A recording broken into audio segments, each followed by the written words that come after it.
मुझे आशा है आप सभी अच्छी और प्रसन्न होंगे। चलिए आज हम पढ़ते हैं पाठ 17 मुहावरे और लोकोक्तियां। ठीक है, करते हैं इस पाठ की शुरुआत। पहला है मुहावरे किसे कहते हैं। मुहावरा शब्द अरबी भाषा की मुहावरा शब्द का परिवर्तित रूप है। यह ऐसा वाक्यांश होता है जो सामान्य तथा शाब्दिक अर्थ न देकर लाक्षणिक अर्थ का बोध कराता है।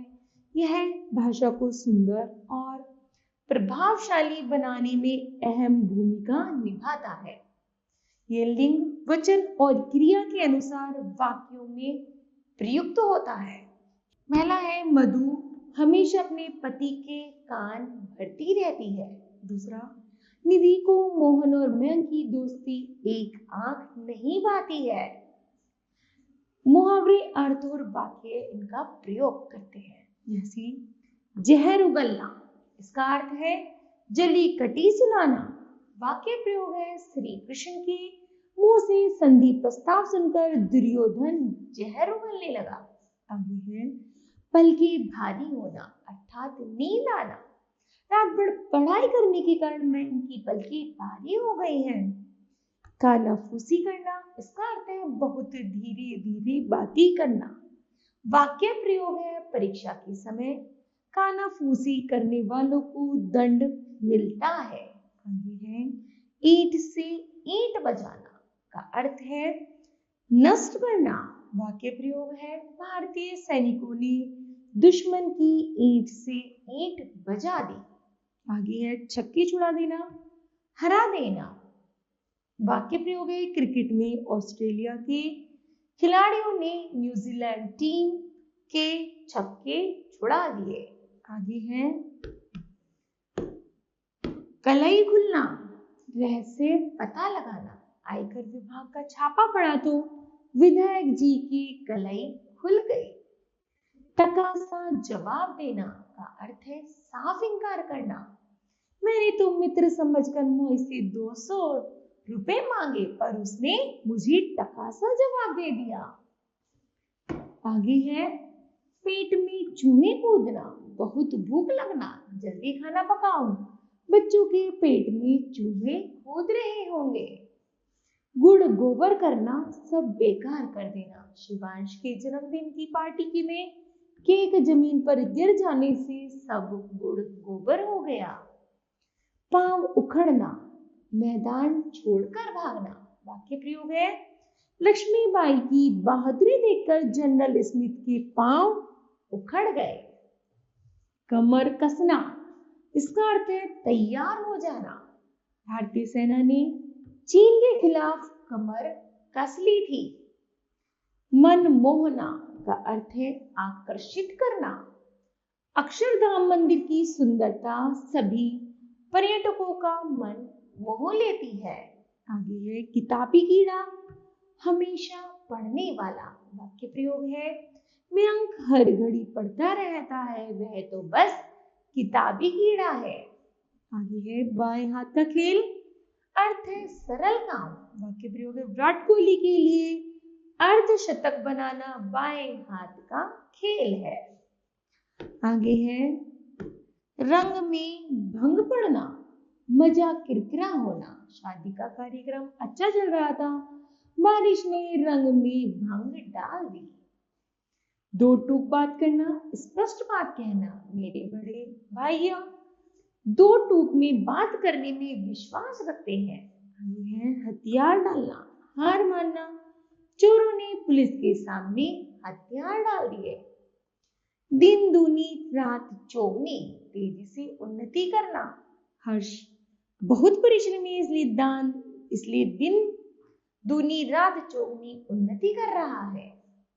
आगे हौसले बुलंद होना, अत्यंत उत्साहित होना। हम किसी कार्य को हौसले बुलंद करके करेंगे तो सफलता अवश्य मिलेगी। आगे है सफेद झूठ बोलना, साफ झूठ बोलना। रीमा ने शाम की घड़ी ली थी लेकिन मांगने पर सफेद झूठ बोल दिया कि नहीं ली है। आगे है नमक मिर्च लगाना, बढ़ा चढ़ाकर बात करना। बात तो जरा सी थी, लेकिन सोहना ने उसे नमक मिर्च लगाकर अध्यापिका को बताया। छाती पीटना, शोक मनाना। जब रमा का इकलौता बेटा सड़क दुर्घटना में चल बसा, तब वह छाती पीट पीट कर रो रही थी। 9 2 11 होने का अर्थ है भाग जाना। वाक्य प्रयोग है, पुलिस को देखते ही चोर 9 2 11 हो गए। आगे हाथ बटाना का अर्थ है सहायता करना। मोहित दुकान पर अपने पिता का हाथ बटाता है। अंधे की लाठी एकमात्र सहारा। वाक्य प्रयोग है, श्रवण कुमार अपने दृष्टिहीन माता पिता के अंधे की लाठी थे। आगे है रोड़े अटकाना, बाधा डालना। हीना की यह बुरी आदत है, हर अच्छे काम में रोड़े अटकाने लगती है। आगे अंगूठा दिखाना, स्पष्ट इनकार करना। मैंने स्नेहा से पुस्तक दिखाने को कहा तो उसने मुझे अंगूठा दिखा दिया। लकीर का फकीर का अर्थ है पुरानी परंपरा को घसीटना। हमें समय के साथ बदलना चाहिए, न कि लकीर का फकीर बने रहना चाहिए। आगे है दाल में काला होना, कुछ गड़बड़ होना। वाक्य प्रयोग है, कुसुम और रंजना एक कोने में बात कर रही है, दाल में कुछ काला अवश्य है। ईद का चांद होना, बहुत दिनों में दिखाई देना। जब से लखन का विवाह हुआ वह तो ईद का चांद हो गया है। आगे है नाक में दम करना, बहुत परेशान करना। लॉकडाउन में बच्चों ने माँ की नाक में दम कर दिया है। गागर में सागर भरना का अर्थ है थोड़े शब्दों में अधिक कहना। वाक्य प्रयोग है, रहीम के दोहे गागर में सागर भरते हैं। घोड़े बेचकर सोना, बेफिक्री की नींद सोना। वाक्य प्रयोग है, परीक्षा समाप्त होने के बाद नेहा घोड़े बेचकर सो रही है। आगे है काया पलट होना, भारी परिवर्तन होना। शाम की 1 करोड़ की लॉटरी निकलने से उसकी काया ही पलट गई। लोहे के चने चबाना, बहुत कठिन काम करना। वाक्य प्रयोग है, भारत में सरकारी नौकरी प्राप्त करना लोहे के चने चबाने जैसा है। एक आंख ना भागना, अर्थ है जरा भी अच्छा ना लगना। वाक्य प्रयोग है, झूठ बोलने वाले व्यक्ति मुझे एक आंख नहीं भाते हैं। ठीक है, उसके बाद है बच्चों हम पढ़ेंगे लोकोक्तियां। लोक जमा उक्ति अर्थात लोक में प्रचलित उक्ति, सामान्य जन द्वारा कही गई उक्ति लोकोक्ति कहलाती है। यह स्वतंत्र वाक्य होते हैं। वाक्य में प्रयुक्त पर भी उनके अर्थ में किसी प्रकार का बदलाव नहीं होता। यह किसी घटना या कहानी पर आधारित होती है, इसको कहावत भी कहते हैं। ठीक है, सुधीर तुम्हें हल्के कपड़े लेकर जाने चाहिए। दिल्ली में गर्म मौसम रहता है क्योंकि जैसा देश वैसा भेष रखना पड़ता है। ठीक है, आगे है लोकोक्ति। नाच न जाने आंगन टेढ़ा, इसका अर्थ है अपनी गलती छिपाने के लिए दूसरों पर आरोप लगाना। वाक्य प्रयोग है, मीना को लैपटॉप चलाना नहीं आता, परंतु वे अपनी बात छिपाने के लिए कह रही थी कि लैपटॉप ठीक नहीं है। यह सुनकर श्रेय ने कहा, नाच न जाने आंगन टेढ़ा। आगे है नानो मन तेल होगा, ना राधा नाचेगी। अर्थ है इसका, ना कभी बेहिसाब इच्छा पूर्ण होगी न काम होगा।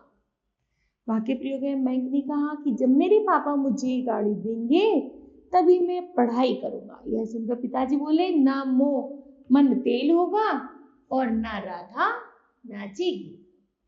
खिसियानी बिल्ली खंबा नोचे, अपनी हार पर तिलसना।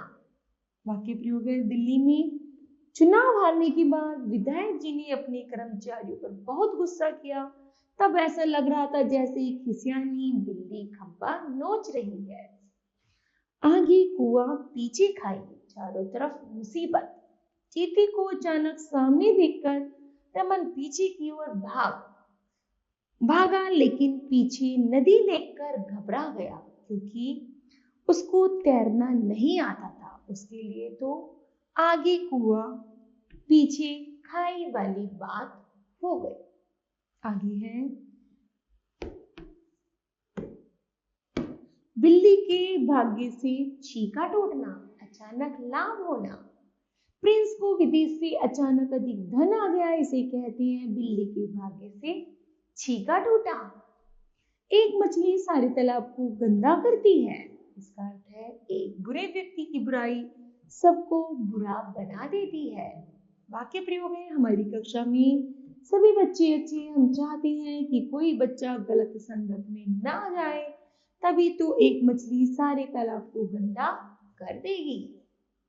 भैंस की आंखें बीन बजाना, लापरवाह क्यों दुखड़े सुनाना। मैं उनको पढ़ाई के लिए कहना कि मतलब भैंस के आगे बीन बजाने जैसा है। काला अक्षर भैंस बराबर निरक्षर होना। हीरालाल की सेठ ने गलत खाते पर अंगूठा लगवा कर लिया क्योंकि उस बेचारे के लिए तो काला अक्षर भैंस बराबर है। आगे है बंदर क्या जाने अदरक का स्वाद। मूर्ख व्यक्तियों को गुणों की पहचान नहीं होती। मोनू खुद तो अनपढ़ है ही, मुझे भी पढ़ाई छोड़कर गाड़ी सीखने की सलाह दे रहा है। वह कहते हैं ना, बंदर क्या जाने अदरक का स्वाद। आगे है आप भले तो जग भला, जो सब अच्छा हो उसे सभी अच्छे लगते हैं। मेरी कक्षा में मयंक इतने सरल स्वभाव का है कि उसे कोई बुरा ही नहीं लगता, उसे सब अपना मित्र मानते हैं। इसी को कहते हैं आप भले तो जग भला। घर की मुर्गी दाल बराबर, जो चीज पहले से ही पास में हो उसकी कीमत न समझना। सुरेंद्र की दीदी उसकी पढ़ाई में बहुत मदद करती है, इसी कारण सुरेंद्र कक्षा में सबसे आगे रहता है, पर वह अपनी बहन के इस सहयोग को महत्व नहीं देता। वह कहते हैं न कि घर की मुर्गी दाल बराबर। आगे है बच्चों दूध का दूध पानी का पानी, उचित न्याय। राजा विक्रमादित्य के न्याय को आज भी याद किया जाता है। वे दूध का दूध पानी का पानी कर देते थे। दूध का जला छाछ भी फूंक कर पीता है। वाक्य प्रयोग है एक बार धोखा खाकर सचेत होना। वाक्य प्रयोग है विपुल की मोटरसाइकिल से दुर्घटना क्या हो गई, वह साइकिल भी डर डर कर चलाता है। इसी को कहते हैं दूध का जला छाछ भी फूंक फूंक कर पीता है। आगे है ऊंट के मुंह में जीरा। वाक्य प्रयोग है आवश्यकता से बहुत कम मिलना। वाक्य प्रयोग है बाढ़ पीड़ितों के लिए 2 दिन बाद भोजन के कुछ पैकेट गिराए गए। ऐसा लग रहा था मानो ऊंट के मुंह में जीरा डाला हो। मान न मान मैं तेरा मेहमान का अर्थ है जबरदस्ती गले पड़ना। वाक्य प्रयोग है परीक्षा के दिनों में पिताजी एक मित्र अपने परिवार के साथ 10 दिन के लिए आ गए, तो यही बात हुई कि मान न मान मैं तेरा मेहमान।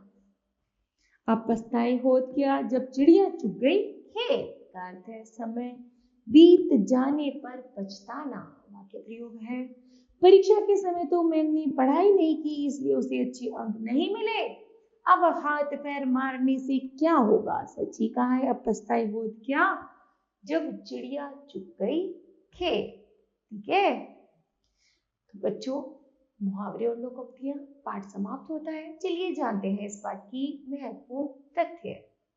मुहावरे भाषा को सुंदर और प्रभावशाली बनाने में अहम भूमिका निभाते हैं। सामान्य जन द्वारा कही गई उक्ति लोकोक्ति कहलाती है। लोकोक्ति किसी घटना या कहानी पर आधारित होती है। ठीक है तो मुझे आशा है बच्चों यह पंक्तियां आपको भली भांति समझ आई होंगी। धन्यवाद।